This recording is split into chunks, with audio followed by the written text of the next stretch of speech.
What time is it? Where you are? Is it late or early?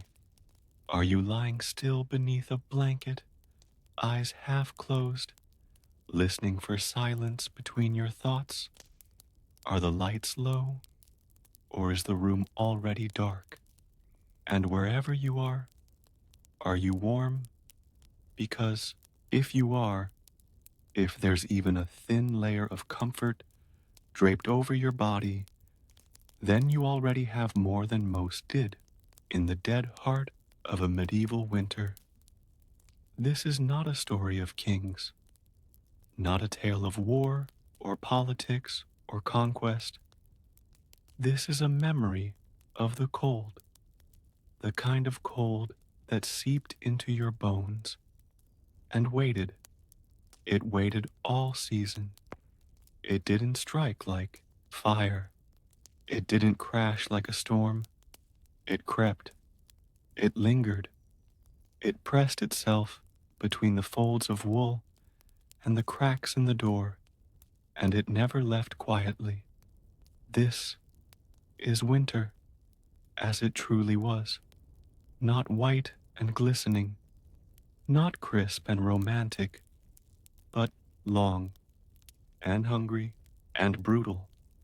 We begin not in a castle or a city, but in a cottage, small, wooden, leaning slightly, tucked beneath a bare-branched forest, somewhere in the countryside.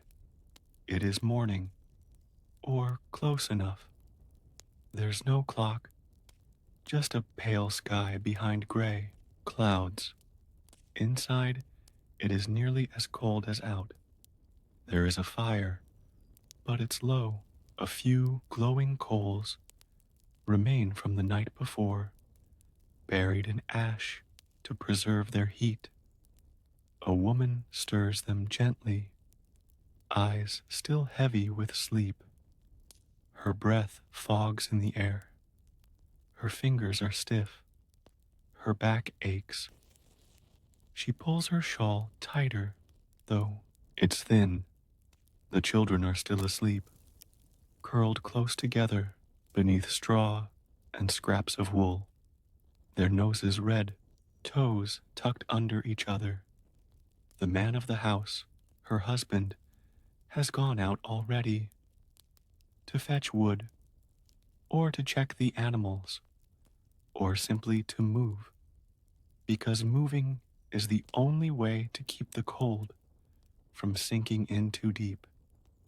There is no breakfast, not yet, just the hope of it.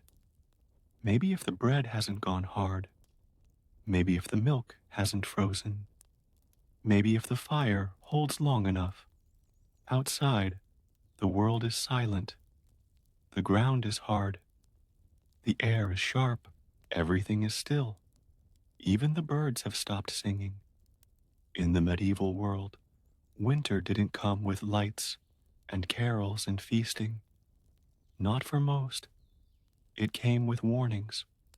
Wood was stacked early, root vegetables dug up and stored in dirt-lined pits, herbs dried and tied into bundles, the last of the grain threshed, the flour ground, the animals slaughtered, because most wouldn't survive the season anyway.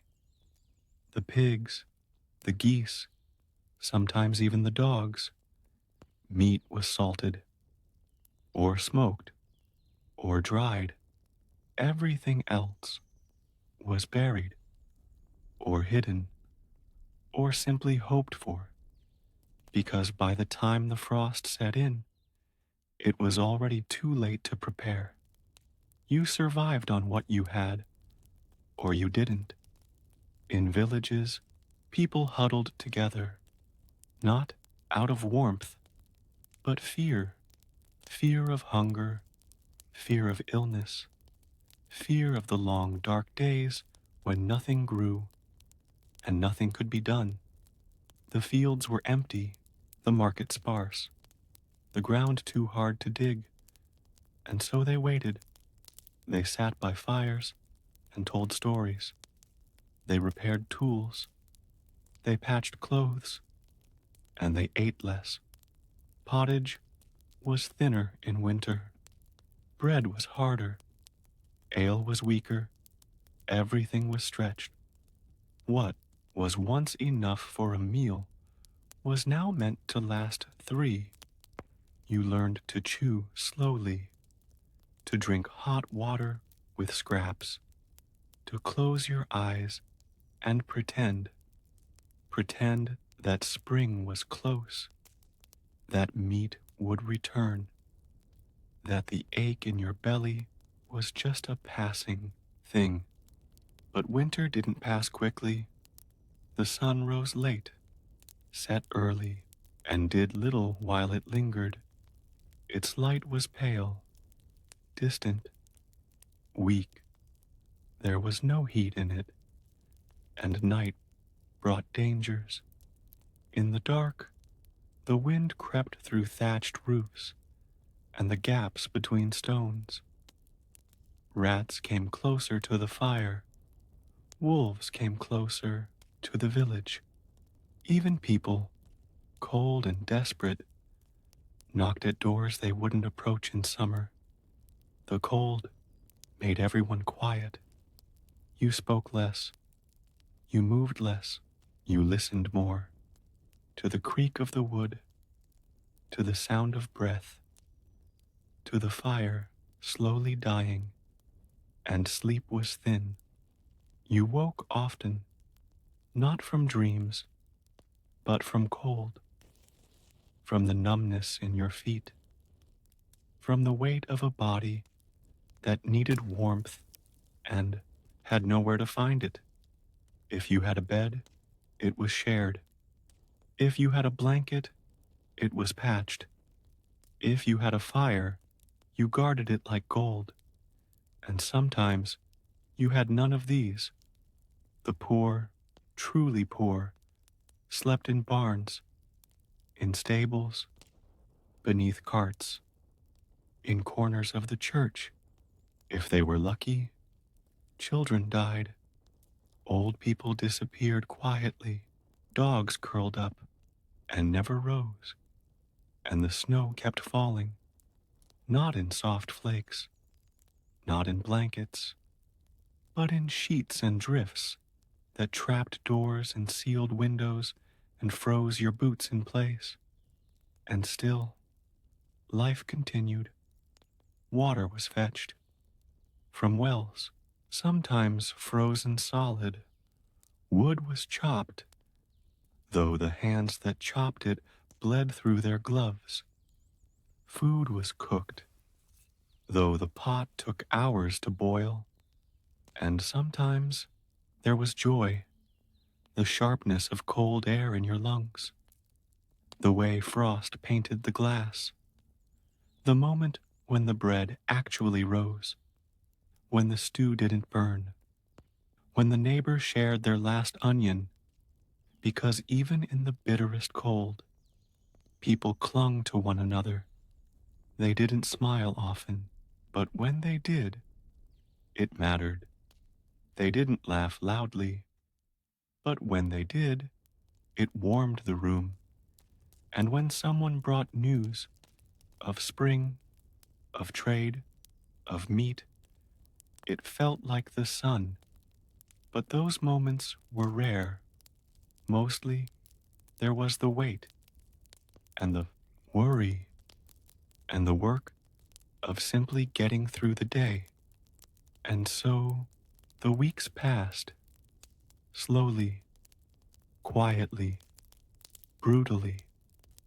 The frost didn't melt, the lard ran low, the walls grew damp, and still they endured, because to survive winter was to suffer with purpose, to wrap the ache in your belly with cloth, to cradle the child who cried from hunger, to whisper stories not to entertain but to distract, to believe that the cold would end, that the ground would thaw, that the herbs would grow, that the lambs would be born, that warmth would return.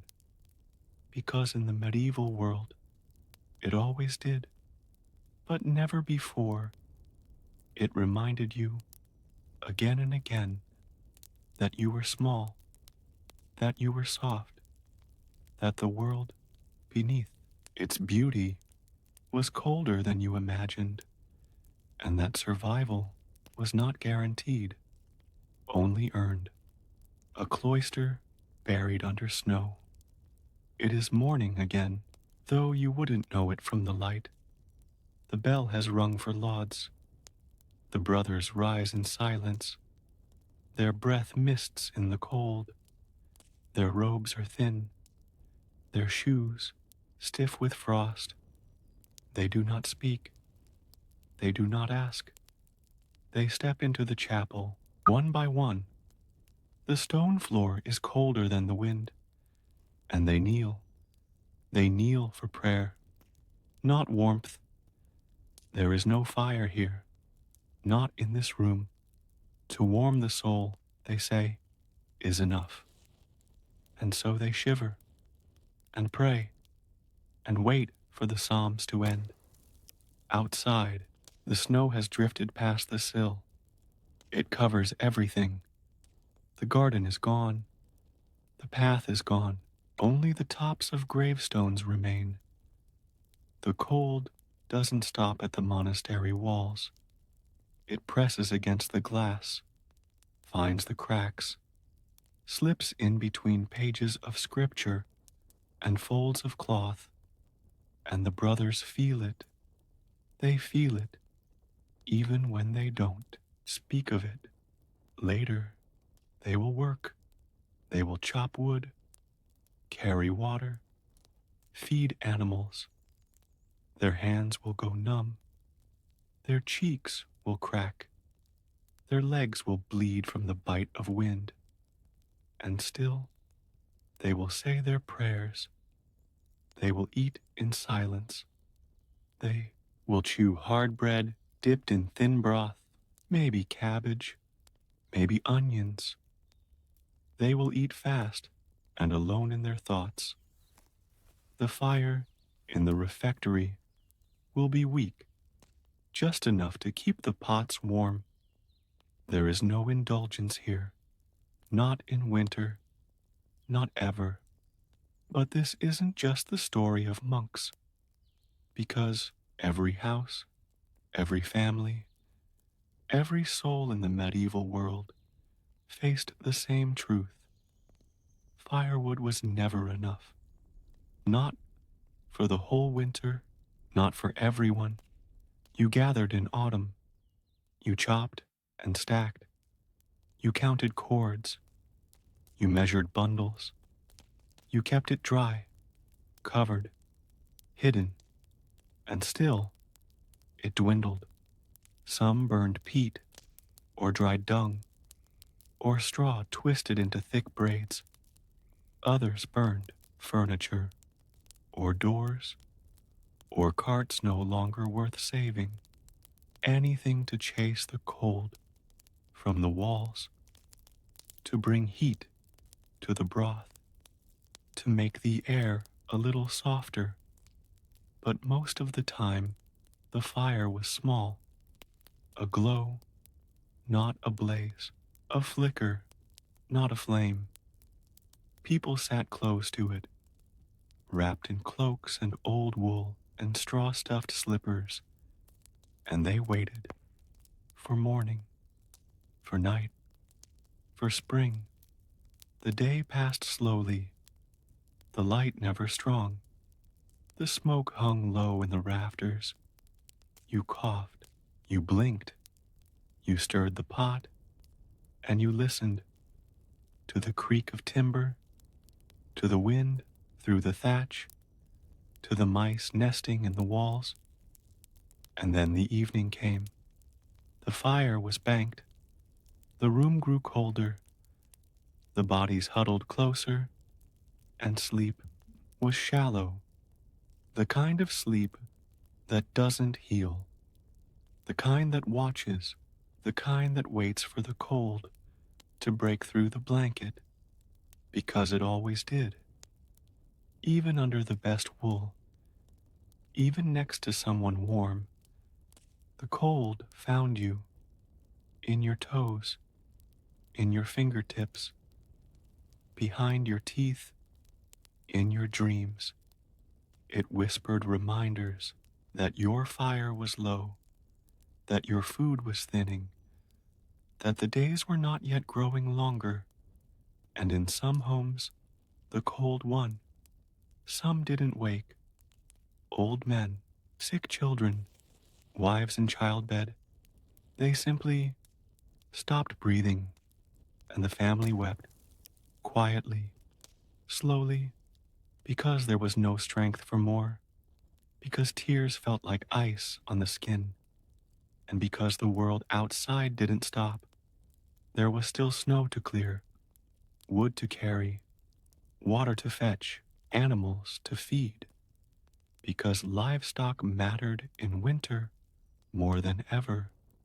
They were warmth, they were food, they were life, and so they were fed while families went without. You saved hay, you checked hooves, you mended stalls, you laid your hands on their sides and felt their warmth, and maybe, for a moment, you envied them, their thick coats, their calm breath, their ignorance of the cold. But if one died, it was disaster. A dead cow was no longer milk. A dead pig was no longer meat. A dead horse was no longer movement. So you did everything to keep them alive, because they would carry you to spring. And what of the towns? In cities, the cold stacked itself in alleys and narrow streets. It froze the gutters. It turned market squares into quiet courtyards. Vendors sold little. The fish froze on the table. The bread cracked in the hand. The cheese split. You wrapped coins in cloth so they wouldn't stick to your fingers. You carried broth in covered pots and drank it quickly. You salted your boots and prayed for dry floors. And when the snow turned to slush, to mud, to ice, you slipped, you fell, you bled, and the cold licked at the wound. There was no clean in winter, only less dirty, and every cough felt deeper, every fever more frightening, because no one recovered well in the cold, and the church was no warmer than the street. You prayed with gloves on, you kissed the stone floor, and felt your skin stick. You whispered psalms through chattering teeth, and still you were told spring would come. Eventually, wherever you are, this story continues, not with an ending, not with resolution, but with more cold, more silence, because winter didn't let up. It pressed onward day after day, night after night, and people, in their quiet and desperate way, did the same. The fires still burned, faintly. The stew still simmered, weakly. The snow still fell, but nothing felt alive. Even time, in winter, felt frozen. You lost track of days. Church bells marked them, yes, but one gray morning blurred into another. The sun rose late and sank quickly. The world outside the window never changed. It became hard to believe in spring. The story said it would return, but your hands were still numb, the ground still hard, the grain sack still light, and so you waited, with your doubt and your hunger, even children who usually carried the sound of life through the village, fell quieter in winter. They didn't play. They didn't run. They didn't shout. They sat near the hearth, cross-legged, blowing on their fingers, sharing dry bread, watching smoke twist toward the ceiling. And when they asked, "When will it be warm again?" the answers were slow, gentle, non-committal, because no one really knew. Even the sky was unsure. Some days brought sun, yes, but a pale one, bleached white, weak, giving no heat. Other days came with wind, fierce and wild, tearing through shutters, rattling carts, whistling down chimneys, and still no thaw. Even the birds had gone. Even the dogs curled into themselves. Even the mice, who crept through rafters in summer, had grown quiet, and the cold deepened. It found its way into the body, toes first, then fingers, then the nose, then the lungs. You coughed in the morning, and it hurt. You drank ale, and it didn't warm you. You stood close to the fire, and still your skin stayed cold. Some people soaked their feet in warm water at night. Others wrapped them in hay. Others pressed them against sleeping bodies, hoping for warmth. But warmth was a memory, not a fact, and memory faded. In this season, illness was everywhere, not loud or dramatic, just lingering. A fever that didn't break, a stomach that didn't settle, a wound that wouldn't close. And there was no hospital, no medicine. There was broth, herbs, prayer, silence. You did what you could, and what you couldn't, you endured. The body, it turns out, could take more than you thought. It bent under the weight of cold and kept going. It ached. It cracked. It whispered, but it moved. To the woodshed, to the well, to the garden that wasn't growing. Because to stop was to surrender. And no one surrendered in winter. Not unless they had to. Even funerals went on. Quiet, simple, a body wrapped in cloth. A few words, soft in the frost. The ground too hard to dig, so the hole was shallow. The grave filled with stones and snow, a wooden cross if there was time. You didn't linger long. You said what had to be said. Then you left, because mourning didn't stop the wind, and grief, though real, had to be put aside. There was wood to chop, a child to feed, a roof to mend. Winter didn't wait for sorrow, so the sorrow waited for spring. And still, people found ways to live within it, not joyfully, not easily, but carefully.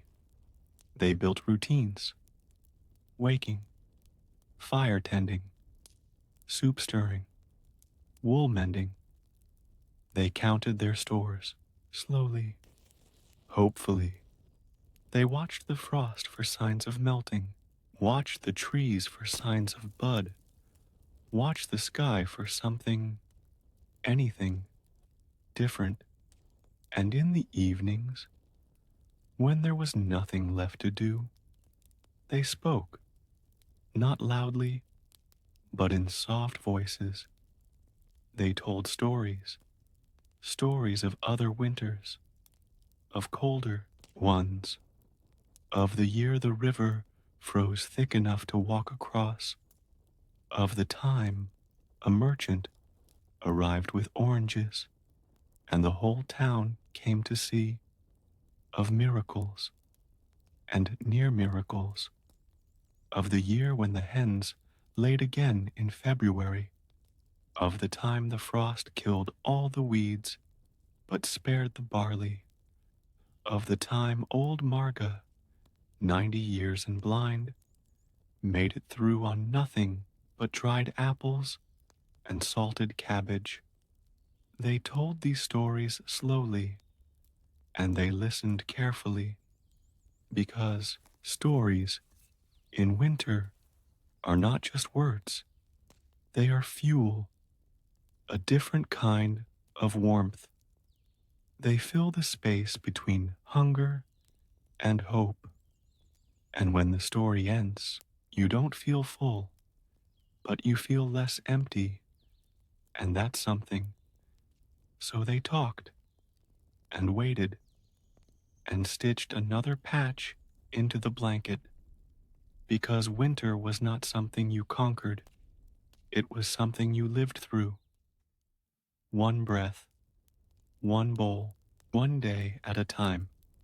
Wherever you are, just know this: you're not alone in the night, because for centuries, across frozen hills and snow-choked valleys, someone else once listened to the wind outside a shuttered window and wondered how much longer the winter would last. That was the rhythm of the cold. It wasn't a season, really. Not then. It was a presence. It was the way the wind sounded in your chimney, the way the air stung your eyes in the morning, the way your boots didn't dry, even when left beside the fire. And by now, the cold had been here for weeks.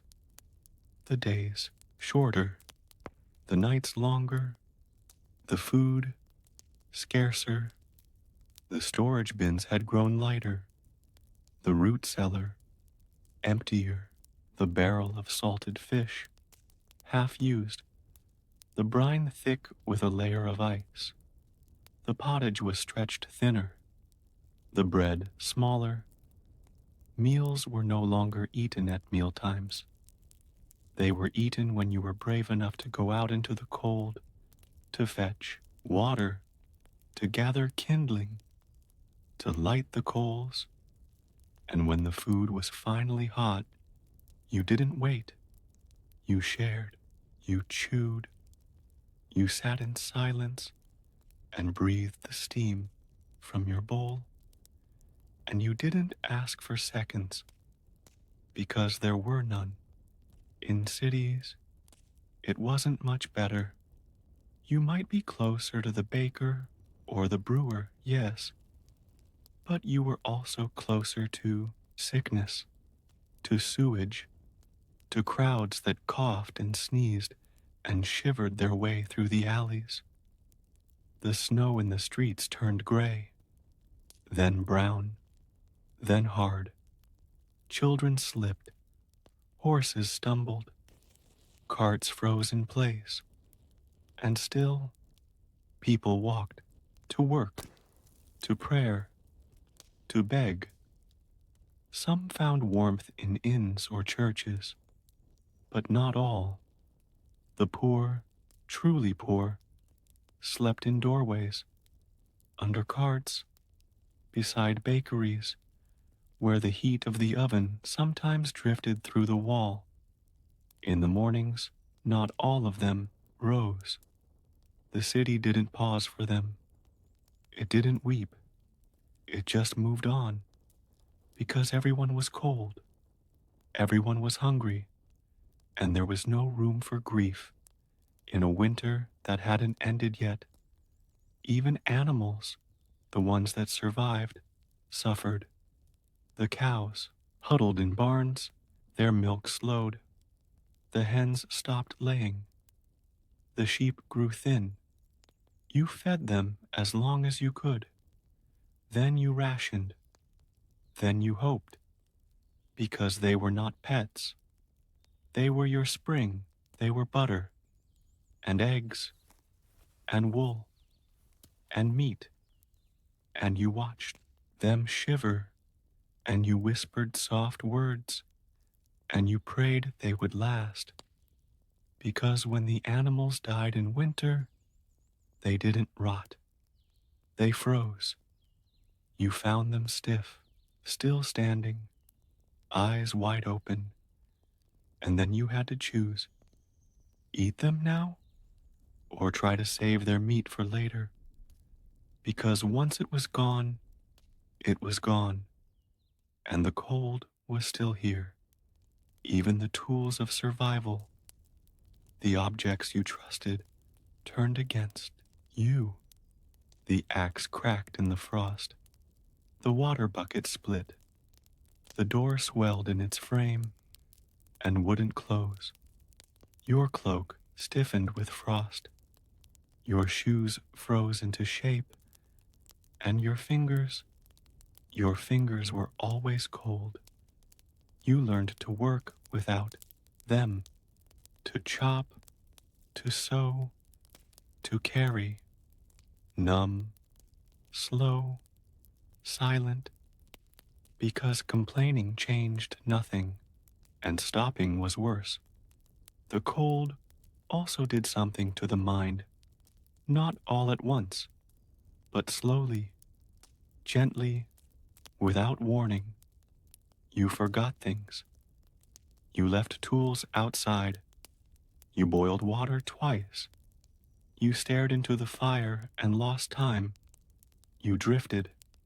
You grew quieter. And in that silence, the stories changed.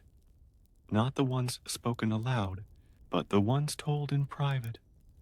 The ones you carried in your breath. The ones about the world waking again. About the green shoot in the snow. The lamb standing in the field. The river cracking, slowly, into water again. You believed them. You had to, because belief was all that softened the edges. And every time the sky shifted, just a little, every time the wind blew warm for an hour, every time the icicles began to drip, you wondered, was this the start or just a trick? Because spring came late, and winter held on longer than it should. But still, each day, you rose. You fed the fire. You boiled the water. You stirred the soup. You watched the smoke curl upward. And you whispered to yourself, just a little longer. You don't have to focus. Just listen. Let the words carry you further into stillness. Because we are still in winter. And in the medieval world, winter was not just a season to be survived. It was something to be endured until it let you go. Not when you were ready, but when it decided. Even those who lived closest to the land, the ones who watched the sky like scripture and knew the scent of frost on the air, could not predict the moment the cold would truly end, because winter didn't melt in a single day. It retreated. Reluctantly, it gave back light first, a few minutes more each morning, a few longer shadows at dusk. Then the ice on the eaves began to drip, a thin sound, steady, like a ticking clock in a room where time had been frozen. It was the first sign, but signs could lie. Sometimes a thaw was followed by more snow. Sometimes the warmth woke the ground too early, and the shoots that reached for sun were snapped by frost the next night. And so, even as the world began to move again, people didn't trust it. They kept their fires burning. They stirred soup, with the same old spoon, wore the same patched cloak, listened still for the wind through the chimney, because they had been disappointed before, and disappointment in winter cost more than patience.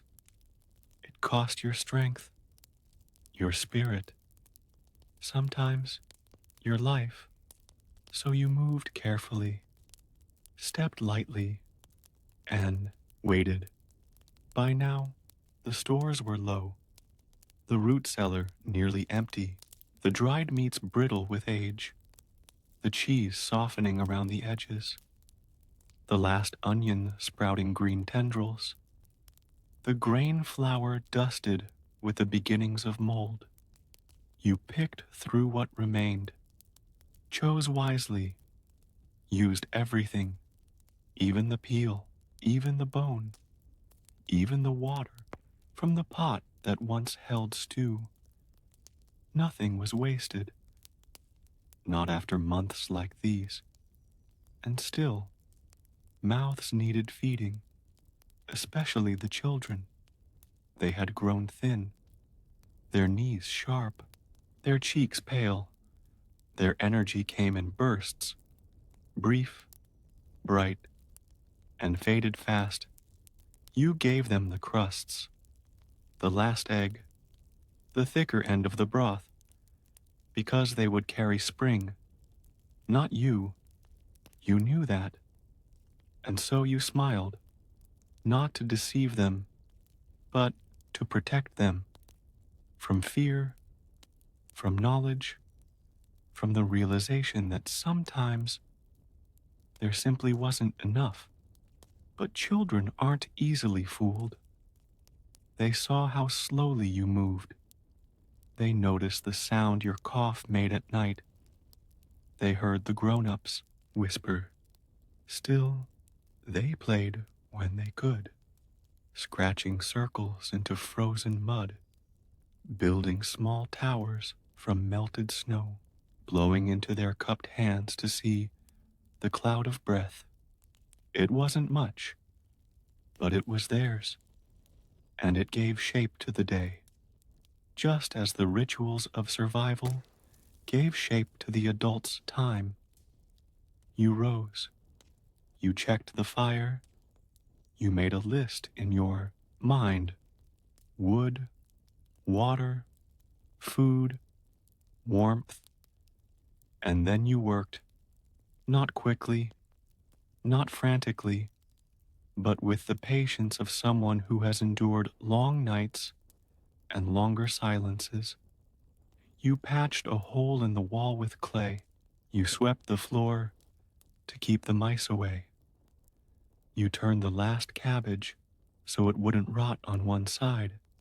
Small things, quiet things, but they mattered because these were the choices that stood between now and the end of winter, and even when spring began to show itself on the branches, in the thawed furrows of the field. You didn't celebrate yet. You tested the earth with your hands. You watched the buds, but didn't speak of them. You waited until you saw the first bee, until the hens laid again, until the first child ran barefoot across the muddy ground without wincing. Only then did you believe, and even then, carefully, because the shadow of winter lingered long after its breath had left the air. It lingered in your ribs, in the woodpile, in the memory of the night you thought the fire would die, and you with it. It lingered in the way your body ached more now, in the way you counted loaves before sleeping, in the way you listened for wind before sleeping. Winter had changed you, and not just this one, all of them, because each winter left something behind, a line on your face, a story you never told, a name that didn't make it to spring, but also strength, the kind that doesn't shout, the kind that doesn't smile, but the kind that gets up every morning, even in February, and waits quietly until the cold finally lets go. Are you warm? Because if you are, even a little, you're already better off than most who once lived through winters like this.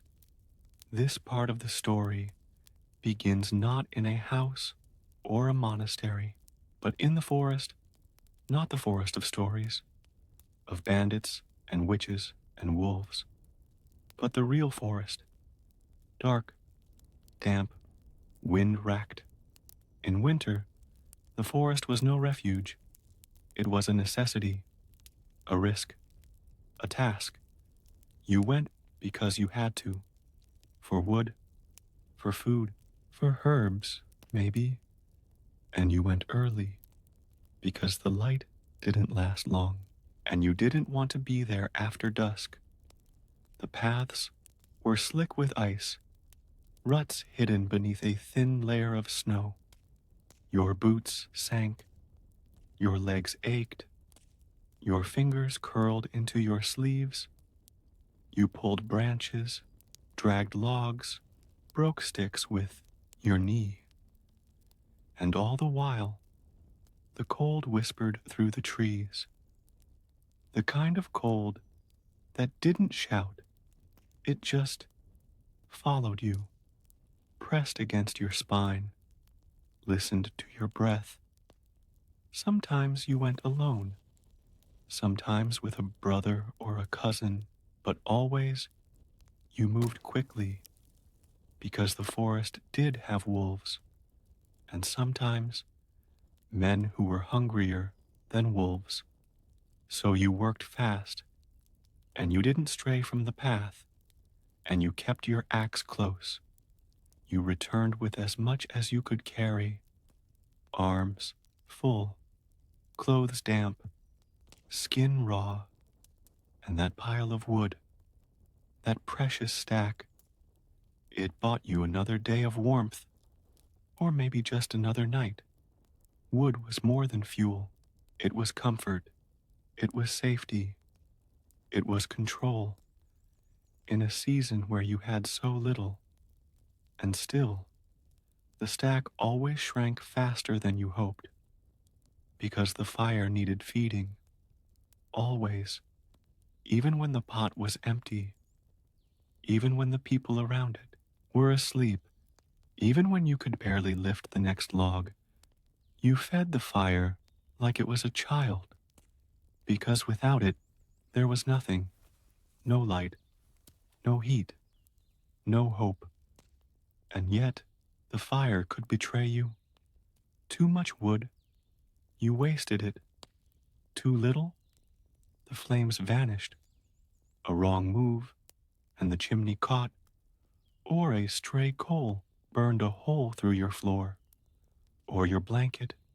And so fire was not just warmth, it was management. You tended it like a garden, patiently, carefully, constantly. And when it caught just right, when the flames glowed, steady and silent, you sat near it, not close enough to burn, but close enough to feel it, close enough to let your muscles uncoil, to let your eyes soften, to believe, for just a moment, that the cold wasn't real. But then the wind knocked on the shutters, or the dog barked, or the baby coughed, and you remembered it was still winter, and it was still not over. Sometimes, rarely, winter was beautiful, the kind of beauty that didn't care if you noticed. The trees, white with hoar frost, the river frozen into quiet stillness, the roofs silvered with powder, glistening in morning light. You'd step outside and feel it, not warmth, but wonder, and that was something. It didn't make your hands stop shaking or your stomach stop aching, but it made you pause, made you breathe slower, made you whisper, "Look," and someone would look, and they'd smile, and then they'd go back inside, because beauty didn't boil the pot, didn't mend the roof, didn't stop the frost from biting through your boots. But you remembered that moment. You carried it into the dark, held it like a coal under your tongue, because every small beauty mattered in winter, every patch of sun on the floor, every icicle shaped like a bell, every fire that burned clean.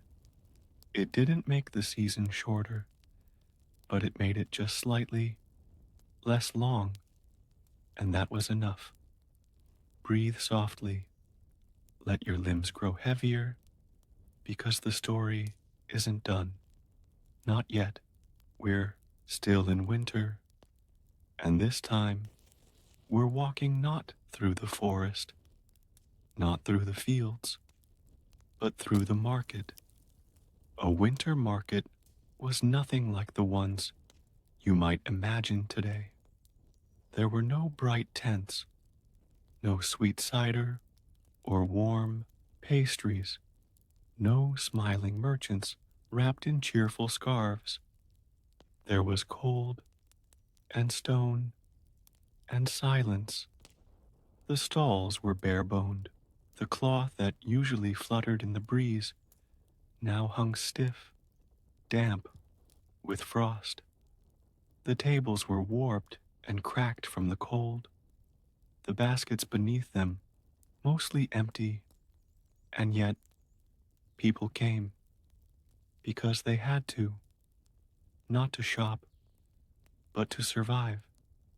They brought what they had: a handful of barley, a dried fish, a broken pair of boots, a scrap of wool, and they looked for what they needed: a flint, a turnip, a small knife, a bag of oats. The trade wasn't lively, it was slow, measured, wordless, often because talking took breath, and breath was better saved. The baker's stall was quiet, his bread was hard, the crust so thick you needed a knife to cut it, but it lasted, and so it was precious. He didn't smile, he didn't call out, he just handed you the loaf and held out his hand. The brewer sold ale that had frozen in the barrel. He broke it into chunks and wrapped it in cloth. It would melt again, at home, over the fire. You hoped. The fishmonger sold nothing fresh. Everything was salted, or dried, or frozen stiff, eyes clouded and glassy.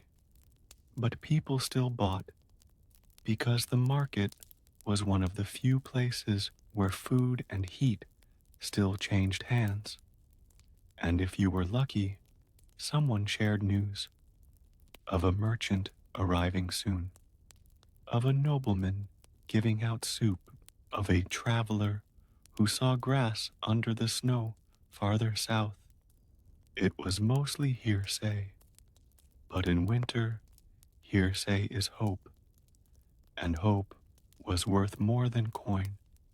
You left the market with less than you came with, your hands full, your face numb, your shoulders heavy, but for another night, you had something, something to cook, something to eat, something to share, and in that there was life, small, yes, but still burning. At home, the market goods were laid out carefully, unwrapped, cleaned, counted, the carrot with a crack, the grain that needed sifting, The cheese that had started to sweat, you scraped, you stirred, you made something of it, not a meal, not really, but a beginning. And that was enough, because in winter, beginnings mattered.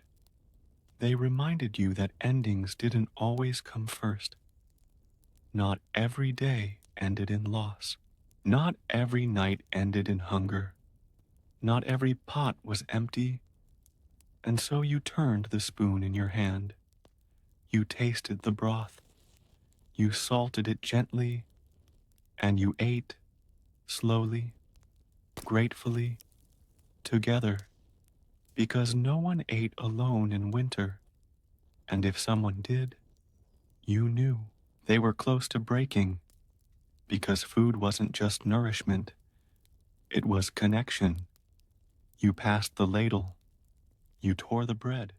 You chewed quietly beside each other. You didn't speak much, but the silence was warm. The way silence is when it means survival. And the steam that curled from your bowl was enough to make you believe, just for tonight, that you would last a little longer. Wherever you are, stay still. You don't need to move. You don't need to think.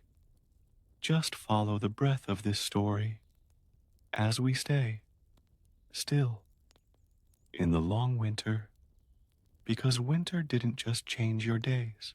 It changed your body. Your fingers became slower. Your skin cracked around your knuckles. Your feet went numb. Your legs ached. Your teeth loosened from cold and hunger and sickness, and no one had names for those things. You were just weak, or touched by the cold, or fading, but you still worked, because work didn't stop. Not in winter, not for anyone, even when your joints creaked, even when your knees gave out, even when the world spun when you stood up too quickly. You still chopped the wood, still fetched the water, still carried the pot, heavy with a few small stones and the hope of flavor. And you didn't complain, not because you weren't suffering, but because everyone was. And in a village where everyone is suffering, silence is a kind of kindness. So people did not say, I am cold. They said, this is a hard winter. They did not say, I am sick. They said, I'm slower than last year. They did not say, I am starving. They said, there is less food now. Because pain shared too loudly became unbearable, and pain spoken aloud made it real. So they bore it quietly, even when the coughs deepened, even when the legs stopped working, even when the skin turned gray and thin, and you knew, without needing to ask, that this person would not see spring. Even then, no one spoke of it, because you could not afford grief. Not yet. There was still fire to feed, still bread to stretch, still animals to tend. The animals, too, showed their wear.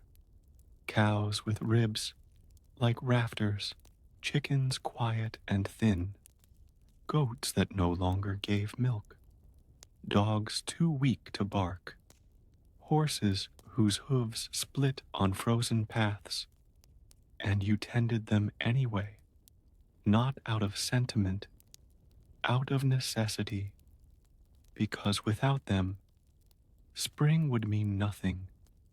And still, the snow fell, not constantly, but often enough. It blanketed the mistakes of yesterday, covered the broken cart, buried the blood from the slaughtered pig, erased the footprints of the child who went out and didn't come back, and it muffled everything.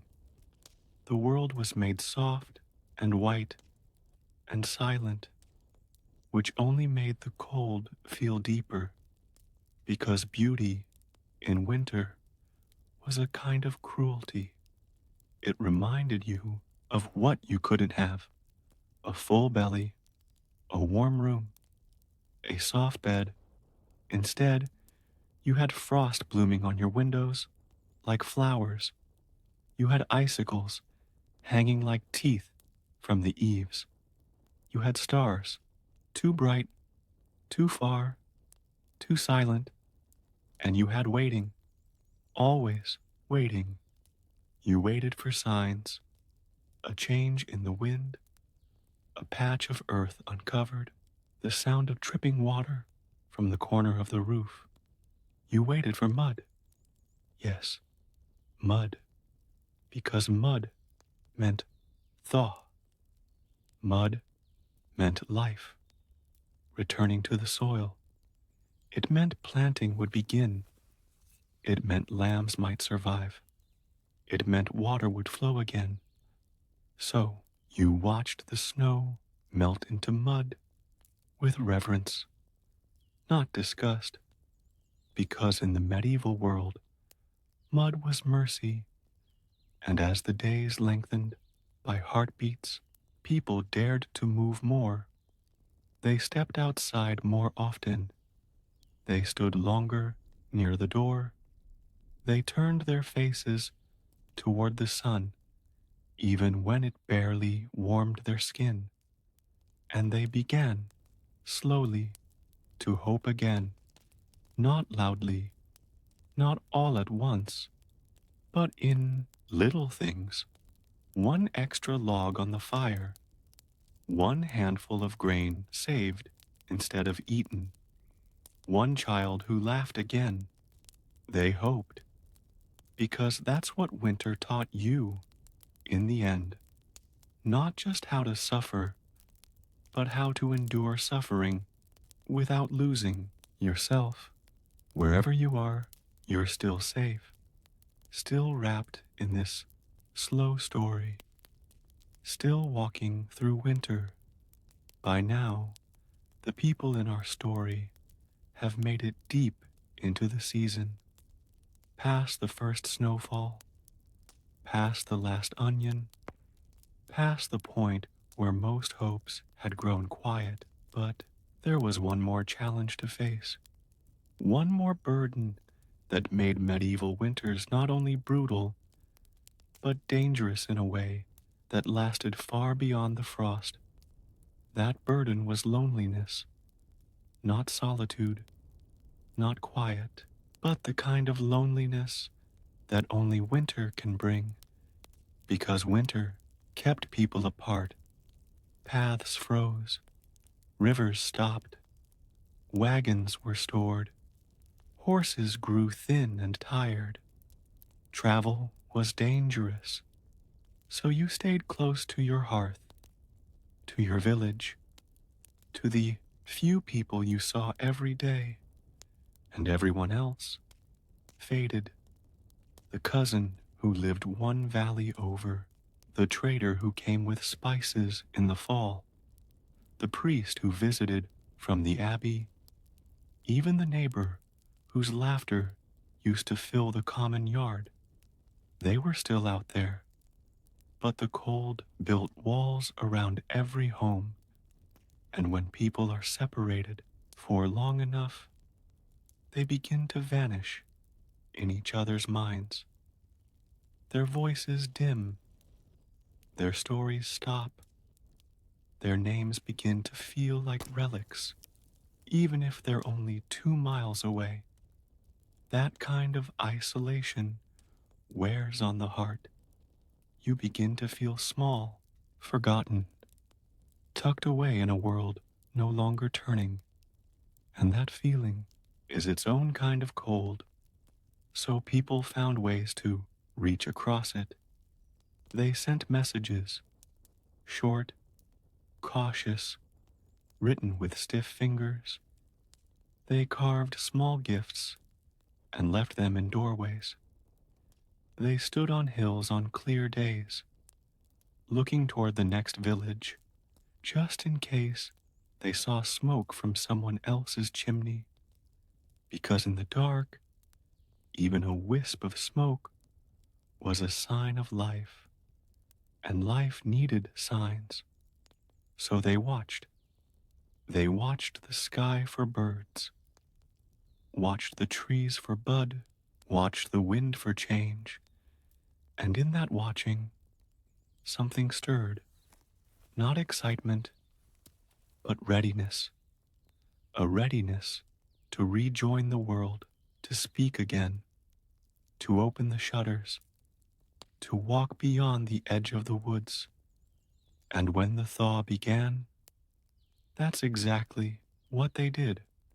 First, just a few steps, the road to the well, the edge of the field, the neighbor's fence, and then farther, to the village, to the bridge, to the woods that no longer creaked with snow. And each footstep forward became a kind of healing, because isolation may have kept them alive, but connection brought them back to living. And now, at last, they could begin again. Not suddenly, but slowly as the crocuses pushed through the wet earth, as slowly as the lambs found their legs, as slowly as the frost melted from the well bucket's handle. It wasn't spring yet, but it was almost, and that was everything. Still this breath of a story, moving gently toward spring, but not yet, because winter, even at its end, still had work to do. By now, the cold was no longer cruel, but it was stubborn. The ground remained hard in places.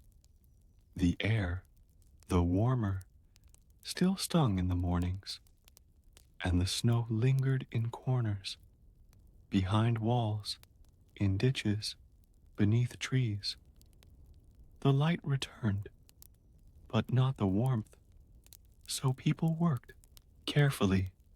They tested everything before trusting it: the soil, the tools, their own bodies, because winter leaves more than frost behind. It leaves weakness, and that weakness was in every step, in every breath, in every quiet decision made at the edge of exhaustion. Still, life began to stir. The hens laid their first small eggs. The goat bleated with new hunger. The first bundle of herbs, parsley maybe, was cut and dried and pressed into the old jar with a breath of hope. It wasn't abundance, not yet, but it was movement, and that was enough. The snowmelt fed the rivers again. The mills turned. The markets reopened. And suddenly, quietly, life began to resemble itself again. Not the life of summer, not the open, singing barefoot joy of sun-warmed soil, but the slow, grounded beginning of new routines. Shoes were mended, fields tilled, sickles sharpened, seeds carried in small cloth pouches, held tight in cold hands, and the people, they stepped lightly. Their eyes still watched the clouds for signs of betrayal, their voices still lowered when speaking of spring, because they remembered the years when winter turned back around, when snow came again in April, when lambs froze in the fields, when floods washed away the new seed. So they moved with caution, with reverence, because the lesson of winter was not just endurance, it was memory. Memory written in the body. In the slow way a hand reached for wood even when the fire was burning. In the way a mother counted every loaf, even when the cellar was full. In the way the old men sat closer to the hearth long after the ice had melted from the eaves. The memory of winter never left. It became a shadow behind the spring, not to haunt, but to remind, because once you've lived through the brutal season, you never forget what it asks of you. And maybe that's why the spring, when it finally did arrive, felt so sacred, not because it was perfect, but because you had survived long enough to see it. You don't need to open your eyes. You don't need to say a word. Just listen. We're still here, still walking forward from the cold. But it isn't spring yet. Not truly, because the medieval winter never ended in a single moment. There was no day you woke up and felt warmth. Instead, it left in fragments. The snow melted from the roofs, but lingered in the fields. The wind lost its sharpness, but still slipped down your collar. The nights grew shorter, but they were still cold, still long enough for hunger to return. Because even after the thaw, even after the days grew longer and the streams began to flow, the scarcity remained. The food was gone. The stores were empty. The barrels scraped clean. The sacks turned inside out. And the harvest was still months away. This was called the hunger gap, a second winter, quieter, crueler, because this one came without snow, without frost, without warning. You thought the danger had passed, but now, with no food to store and nothing yet growing, there was nothing to rely on. You couldn't forage, not yet. You couldn't fish. The river's still too cold. You couldn't slaughter. There was nothing left to kill. And so, you waited. Again, not in the cold, but in the shadow of it. This waiting was thinner, more bitter, more exhausting, because you were already weak, already worn. The fire was still burning. Yes, the sky still blue, but your stomach was still empty. And so, you rationed, you watered the broth, you split the last loaf into thinner slices. You crushed old beans and boiled them twice. You steeped bark in hot water and called it tea. And still, it wasn't enough. Children cried again, not from the cold, but from the gnawing. Elders fell silent. Men sat with their heads in their hands. Because winter takes strength, but hunger takes everything. There were no feasts to celebrate the thaw, only more silence, more careful measuring, more quiet prayers. And still, the world moved on. The geese returned, flying in wide arcs overhead. The trees budded, though slowly. The soil thawed, thick and brown and heavy beneath your boots. You turned it, you sowed, you planted, and you hoped. But there would be no food today. Maybe not tomorrow. Maybe not for weeks. And so you did what winter had taught you best. You endured. You found ways to stretch time between meals. to distract your children with songs and games, to scrape one more meal from the bottom of the pot. And when there was nothing left, you asked your neighbor, and they gave you what little they had, because winter had taught them too that survival wasn't strength, it was shared weakness, a fire passed from one hand to another.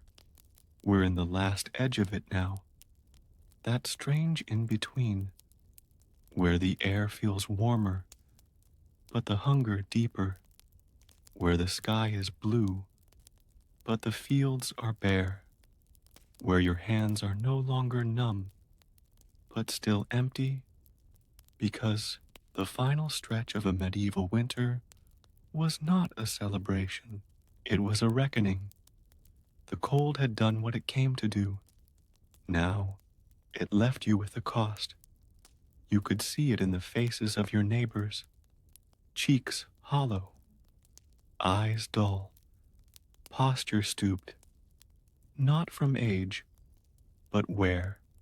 Even the children, now restless with the smell of thawed earth and the buzz of insects returning, had lost something, a softness, an ease, a piece of childhood spent rationing bites of bread and watching their parents turn away from the table without eating. This was the season when the losses became clear. Who had survived? Who had not? Which animals were gone? Which tools were broken? Which homes had stayed warm? And which had burned down when the fire got too hungry? You began to count, not coins, not meals, but people, the empty chairs, the beds no longer shared, the name that hadn't been spoken since the last heavy snow. You didn't hold ceremonies. There were no flowers, just quiet nods, and firewood stacked in silence, where someone else used to work. Grief, in early spring, didn't cry. It carried buckets. It scrubbed floors. It tilled the fields, because morning had to wait. There was too much to do. The tools came out of storage, blades sharpened, hooks checked, ropes uncoiled, sacks mended. The animals were coaxed out of stalls, the chickens released, the sheep guided to patches of green. You moved like someone remembering how to walk again, because spring didn't erase winter. It just asked you to rise from it, slowly, carefully. The days grew longer, but they were filled with labor, and labor hurt. Your joints still remembered the cold. Your skin still bore the cracks. Your back bent too easily, as if still weighted by the thick wool cloaks you no longer needed. But you moved, you planted, you built, and even that, painful, aching work felt like a kind of prayer, because it meant the worst had passed. You weren't safe, not yet, but you were still here, and that meant something, so you marked it in small ways. A pot of herbs on the windowsill, a small loaf, shared without splitting it in half first, a cup of ale, poured not in silence, but with laughter, not loud laughter, not the summer kind, but the kind that hums from the belly, warmed by survival. And when the first flowers bloomed, someone noticed and pointed and said quietly, "It's starting." No one cheered, but the air in the room shifted just a little, because even if winter would come again, even if more loss waited in some far-off month. Right now, there was color, and that color was enough. Don't move. Don't reach for anything. Just listen. You're still with them, those who survived the cold, and the season, at last, is loosening its hold. But it has not been forgotten, not by the ground, still scarred and muddy from months of frost, not by the people, still moving with caution, as if the snow might return at any moment, not by the walls of the home, still marked with soot where the fire once burned day and night, because even as spring rises, the memory of winter remains. You feel it in your muscles, in the way you stir the pot more slowly, in the way you guard your food, even now, in the way your eyes still search the horizon, not for beauty, but for warning. This is what winter does. It doesn't just freeze, it teaches. It teaches you how to hold still, how to use less, how to listen, and it teaches you what matters most. Not comfort, but resilience. Not celebration, but survival. That's what spring means now. It's not a return to ease. It's not abundance. It's simply relief. The kind that comes in the middle of work, in the middle of planting, in the middle of sewing new clothes, fixing the thatch, gathering eggs. The kind that whispers, "You made it." Barely. But you did. You won't say it out loud. You'll just feel it in the way you stand up straighter, in the way you let your child have a second helping, in the way you open the door in the morning without bracing for the wind. And the world itself has changed too. The birds are back, not in flocks, but in scattered pairs, nesting. Their songs are short, curious, careful. The rivers run again, fast, cold, muddy. You lean down to rinse your hands and forget, just for a second, what it felt like to break the ice with a hammer. Even your own breath feels different, lighter, no longer misting in front of your face, no longer something you watch to see how cold the day will be. It's just breath, and that, too, is a gift. You notice things now, not grand things, just small details you had no time for before. The first scent of green in the air, the way wool feels softer when it's not stiff with frost, the sound of a child humming, the warmth in your own chest when you hear it. That's how winter ends. Not with a moment, but with thousands of small kindnesses stacked quietly against the memory of the cold. Don't search for the end of the story. Let it come to you, slowly, like spring itself, because even now, after all the frost and stillness, after the weeks of hunger and silence, winter hasn't entirely left. It lingers in the places no one sees, in the shoes by the door, still lined with straw, in the blanket that no one has put away, just in case, in the corner of the cupboard where the last turnip sat for weeks, and, most of all, in the people. Their voices are louder now, but not like before. They speak with purpose. They speak less of fear and more of plans. The fields are being tilled, the seeds measured, sorted, dropped gently into dark soil. The lambs are strong enough now to wander. The cows are giving milk again, and the hens, once too cold to move, now squabble for space in the dirt. But even with the world returning, there's a weariness behind every step, because winter doesn't just tire the body, it ages the soul.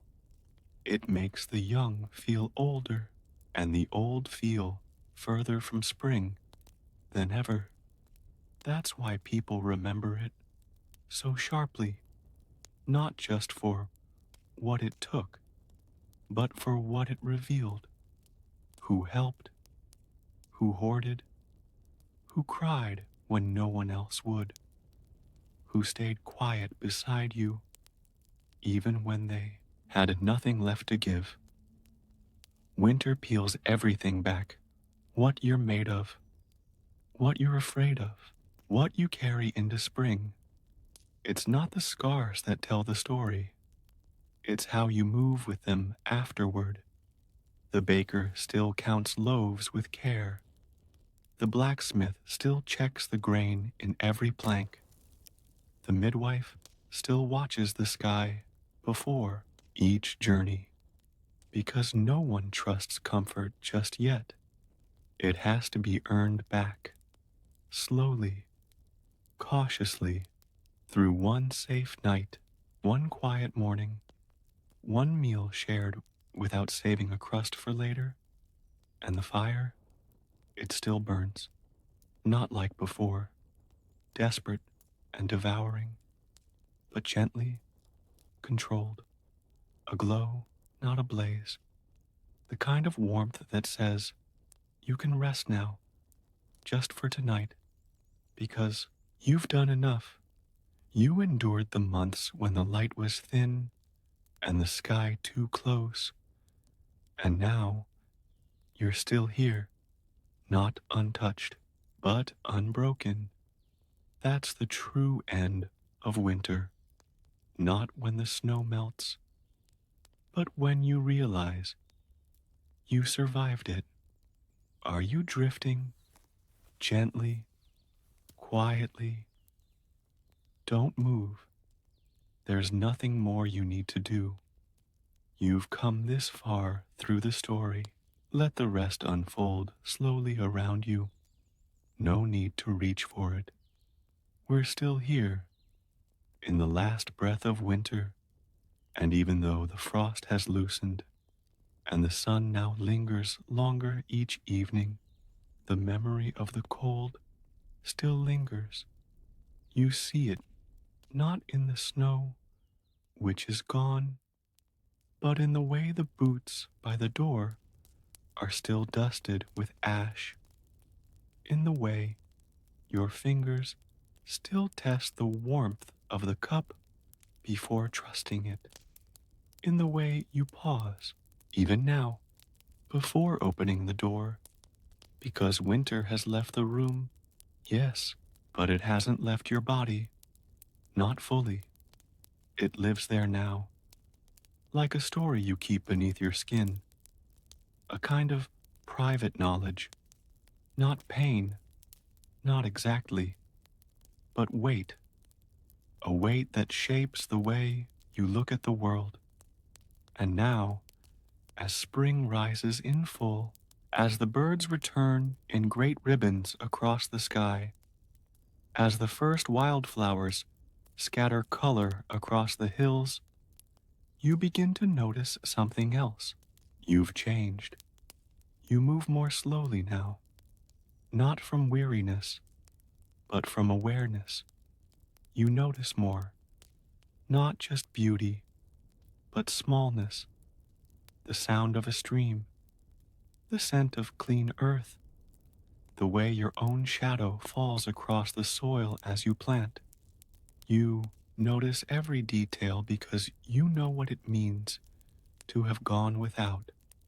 That's the gift winter leaves behind, not in your pantry, but in your soul. You measure time differently now. not by the bells of the church, not by the rising and setting of the sun, but by what's still standing, the house, the trees, the people.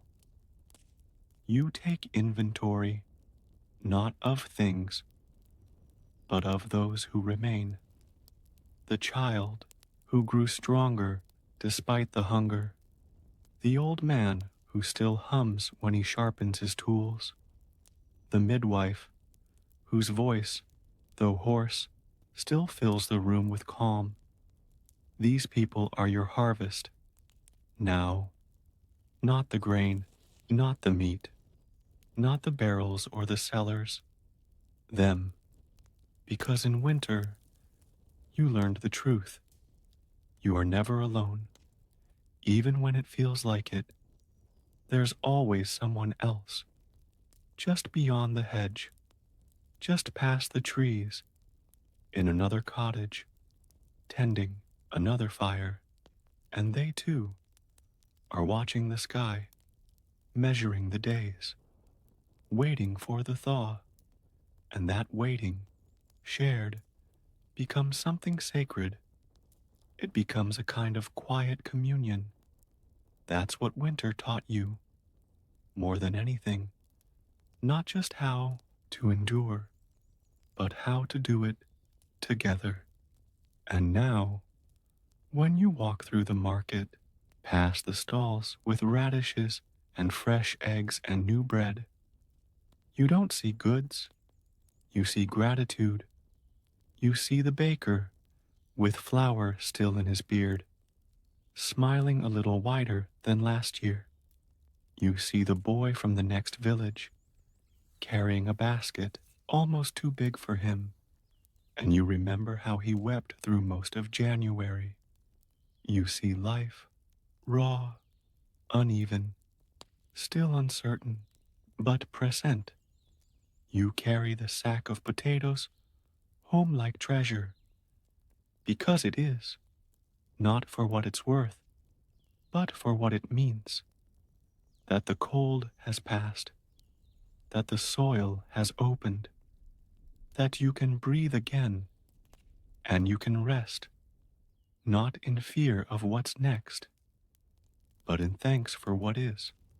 Still, the memory of the dark months hums softly in the back of your mind, and maybe it always will.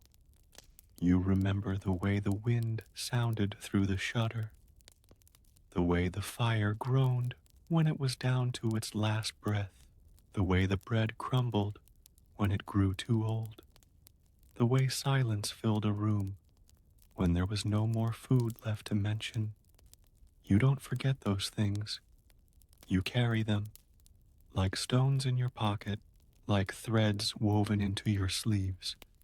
You carry them not as burdens, but as reminders of strength, of gentleness, of patience, of survival. The fire burns differently now, not for survival, but for warmth.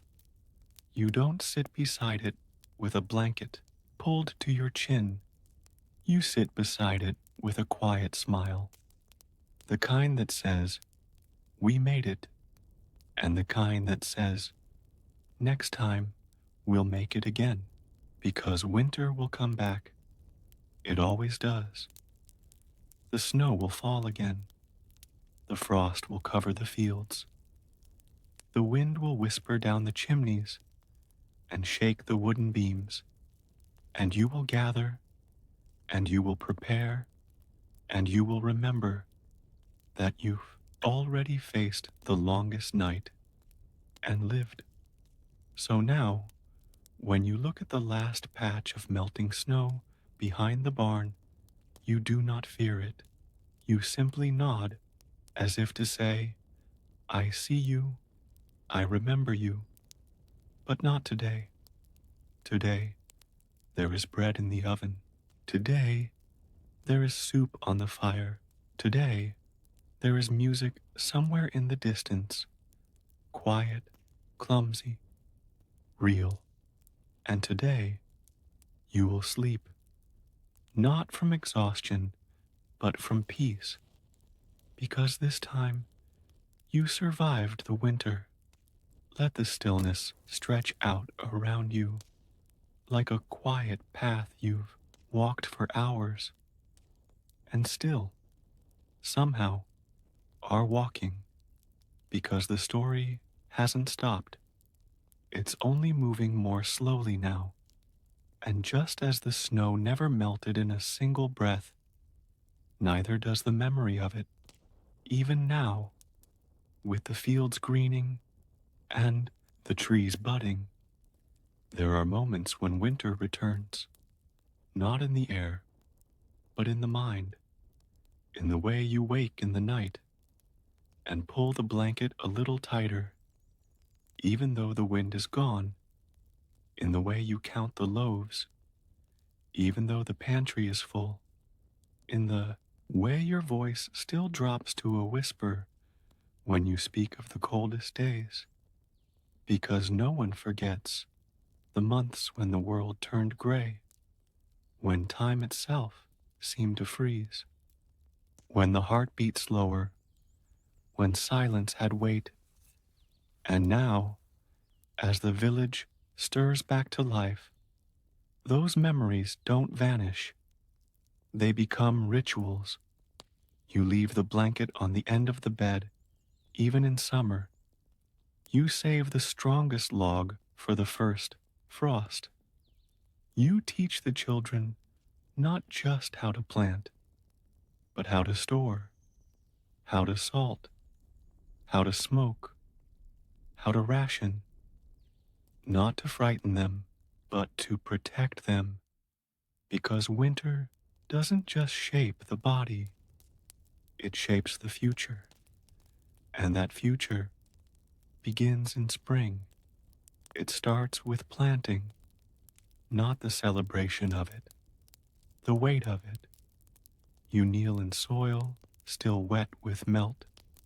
You press seeds into earth that still feels unfamiliar. You pray, not loudly, not with words, but with your hands. Each movement says, please grow, please rise, please let there be enough. And the soil, it says nothing. It never did, but it opens all the same. That is the strange grace of the land. It forgets more easily than we do. It softens, it warms, it offers, and you accept, not greedily, but with the care of someone who's been without. The days stretch longer, the light brightens, but the people do not rush. They know better. They move with caution, with steadiness, because spring is a gift that must be earned again each day. The tools return to the field, not polished, not perfect, but familiar. The hoe worn smooth, the plow patched with rope, the sack tied with the same cloth used to bind a baby's feet in January. Nothing is wasted, not now, not ever again. Even the way you walk has changed. You step with more awareness. You no longer curse the mud. It means warmth. You no longer dread the sweat. It means motion. You no longer flinch at the buzz of insects. It means life. And so you move, slowly, gently, but forward. Each planted row is a vow. Each sprouting leaf is an answer. Each bite of fresh greens, bitter with the memory of snow, is a kind of blessing. The kind you don't speak out loud, because in the medieval world, blessings were fragile. So you folded them into your work. You didn't decorate the table. You swept it clean. You didn't sing while you ate.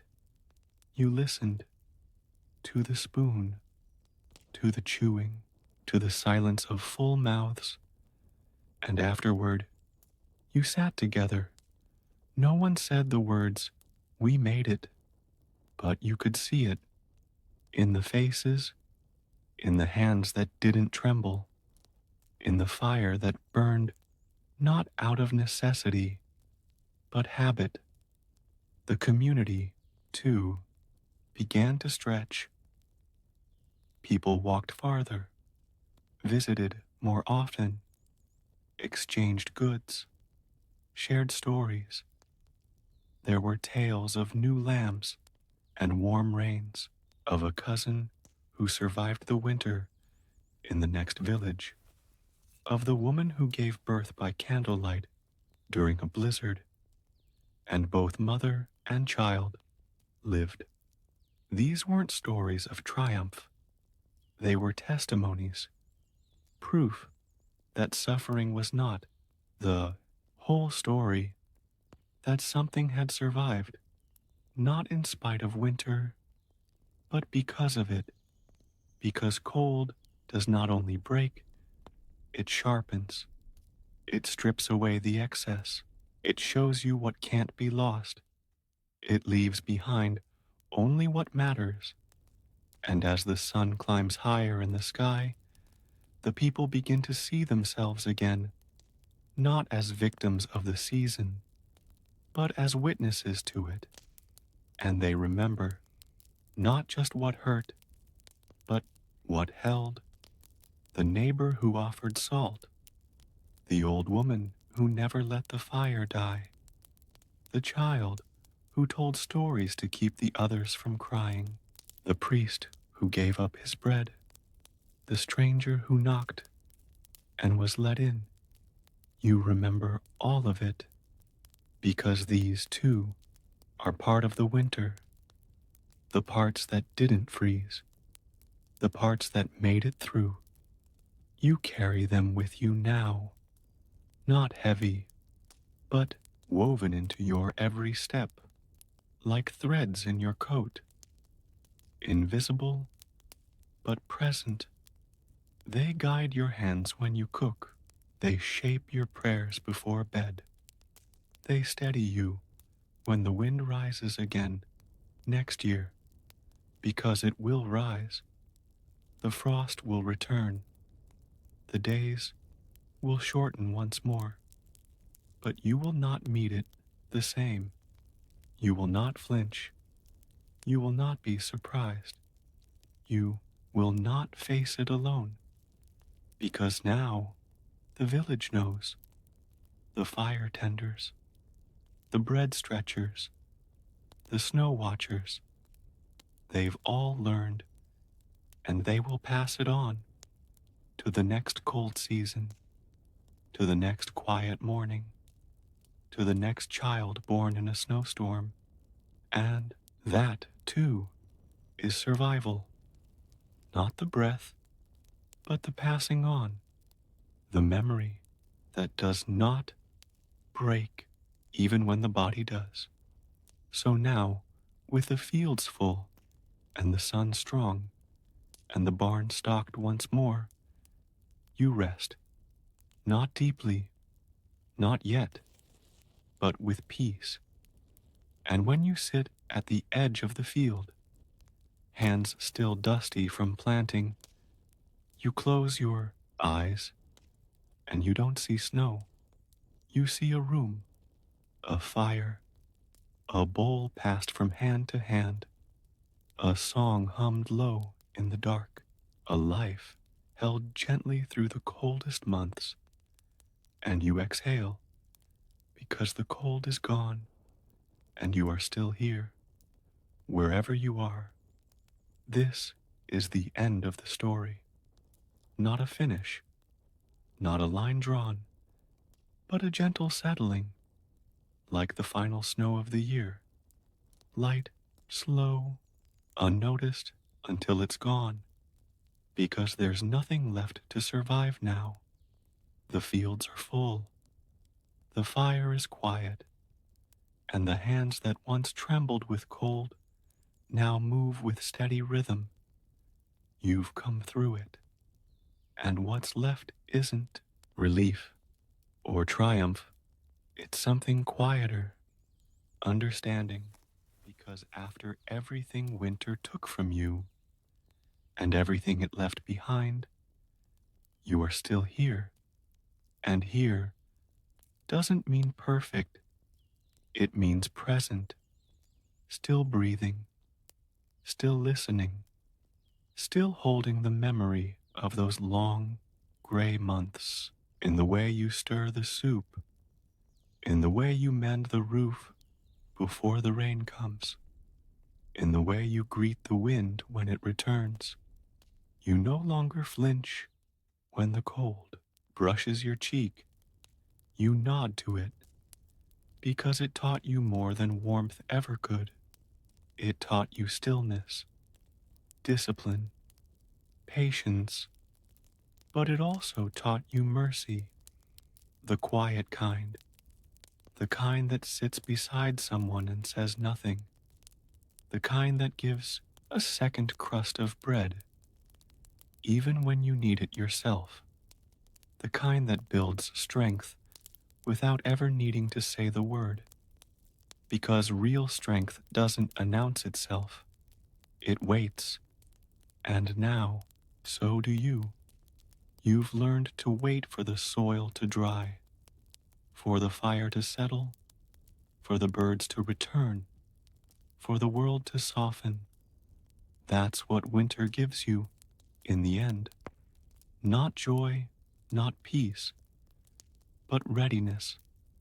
You carry it in your breath, in your spine, in the stories you no longer need to tell out loud, because anyone who's lived through the cold knows them already. They're written into the seams of every wool cloak. They live in the silence between the last frost and the first harvest. They echo in the way someone says, "We've had worse," without needing to explain. And so, the memory of winter becomes tradition, a language only survivors speak. It's in the way the door is barred on the first snowy night, the way firewood is, stacked in even rows, the way beans are dried and hung, not out of necessity, but out of instinct. No one questions it, even the young, who've never known a true winter, learn the rhythm. They don't ask why the cellar is checked twice, why the bread is baked early, why the hens are fed by hand when the wind begins to rise. They just follow, because the body remembers what the mind forgets. And when the next winter comes, and it will, they'll be ready, not because of luck, but because of you, because you kept the fire, because you saved the last seed, because you whispered stories in the dark, because you let them sleep while you stood watch. That's the legacy of winter, not the frost on the window, not the cracked skin, not the bitter soup, but the protection of those who could not protect themselves, and the strength to do it again, if needed. So when you look back, not with fear, but with clarity, you don't see a season, you see layers of earth, of silence, of labor, of care, all woven into the shape of your life. It's there in the bread you bake, the herbs you dry, the way you teach your children to sweep the hearth with reverence, not because it's just a chore, but because it was once the line between life and death, and still is, in some places, because not all winters are cold. Some are quiet spells of loneliness, or months of uncertainty, or years of loss, and the things we learn in snow and silence we carry into every kind of dark, And what we carry, we pass on. That's how people survived, year after year, not because they were stronger, but because they remembered. And so, the story lives on, not in books, but in rooms, in kitchens, in the way someone reaches for another's hand when the cold comes back too soon. You've walked through this story with them. You've felt the silence of the frozen well. You've knelt by the last glow of a fire. You've shared the last bowl. You've waited with them for the thaw, for the sun, for the sound of birds. And now you walk forward, slowly, gently, with a piece of that season still resting in your breath. You won't need it for a while, but you'll keep it, tucked away like kindling, quiet as prayer, because some part of you always knows. The cold will come again, but next time you'll be ready. Good night.